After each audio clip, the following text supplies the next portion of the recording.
Hey everybody, so I want to do a quick tutorial on Designer for Project 1. I think this might be just helpful to get people started on creating the low poly drawing that you'll be working on. So let me share my screen. And so first of all, if you haven't, you should download Affinity Designer. And what you'll want to do here, follow the directions on La Lima, but you'll want to open a new document. I believe that the project specifies letter sized, so you can go ahead to the print and choose letter. And then either landscape or portrait, depending on what you find online or create as your photo that you're going to create your low poly drawing from. So I'm going to go ahead and do wide. Leave the DPI at 300, that's fine, and I would include units in inches, although you really won't, you won't be looking at the size of the artboard for this project. All the rest of the items you can leave alone as default and create. And then find something online that you want to use. But here's a suggestion, which would be that Google for low poly art and see where you can find some tutorials online. YouTube has some great tutorials. If it says tutorial with Illustrator, that's fine as well, because the tools in Designer, Affinity Designer, are really similar to the tools that you'll be using. And this is a very simple project. So one thing I found online that might be helpful for people is this tutorial that comes with some pictures. So I just went ahead and grabbed them and put them on my desktop. And I'm going to show you here why I did that, because I'm going to now, I've got my blank canvas and I'm going to place this image that I'm going to work on, just this.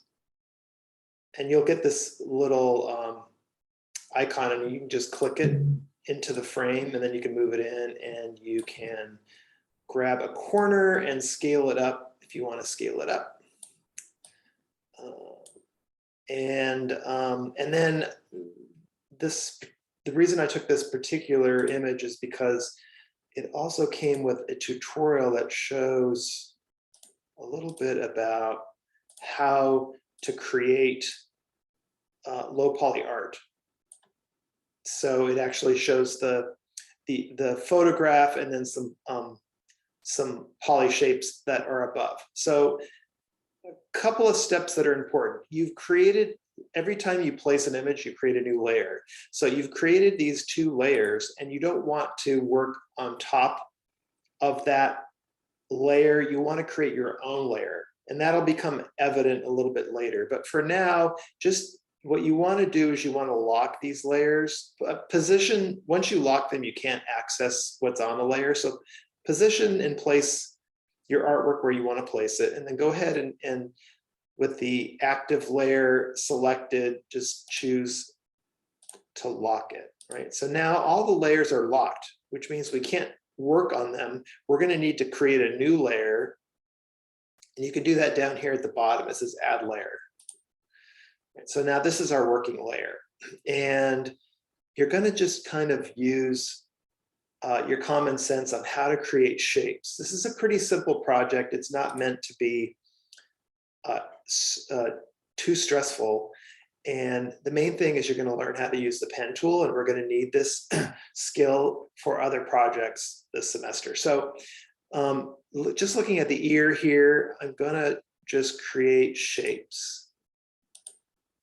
Right? And I try to create shapes that match the color that is a solid, the same hue. So I'm going to create a bunch of these to kind of match the same hue. So notice how the color shifts on the ear.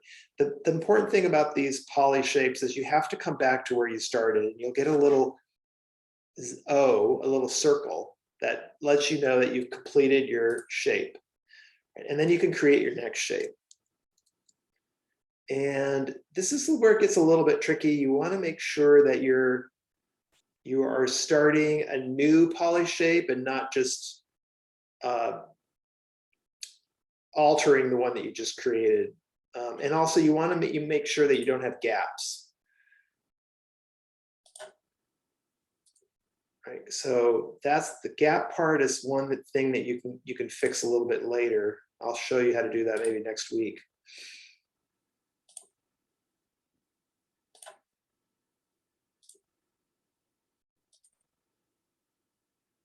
And remember, however you create your poly shapes,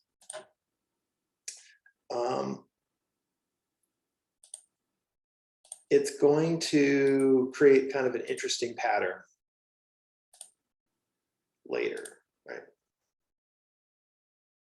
And maybe I'll do one more here, just kind of like this big shape, broad shape here. There's nothing wrong with creating a big shape here. You know, if you end up going over another shape, that's okay, because it'll hide it when later on when you create that shape. But you can also just kind of follow the paths of the other shape.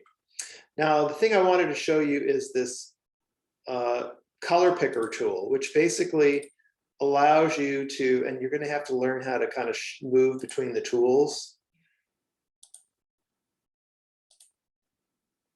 My suggestion with tools is that you use the shortcuts wherever possible, and you'll see the shortcuts in brackets. So if you want to use the arrow tool, it is V, and the picker tool is, looks like I or L, I'm not sure.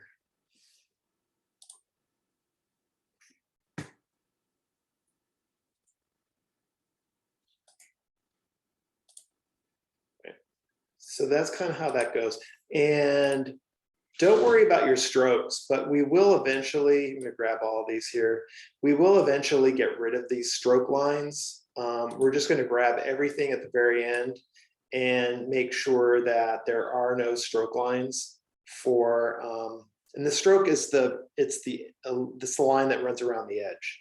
So that's kind of how you get started on this. Follow the tutorials, and it should be pretty easy to experiment. I try it once. I do a once around with one thing, and then once you feel like you've perfected the skills, then go on to your final. Okay, that's it.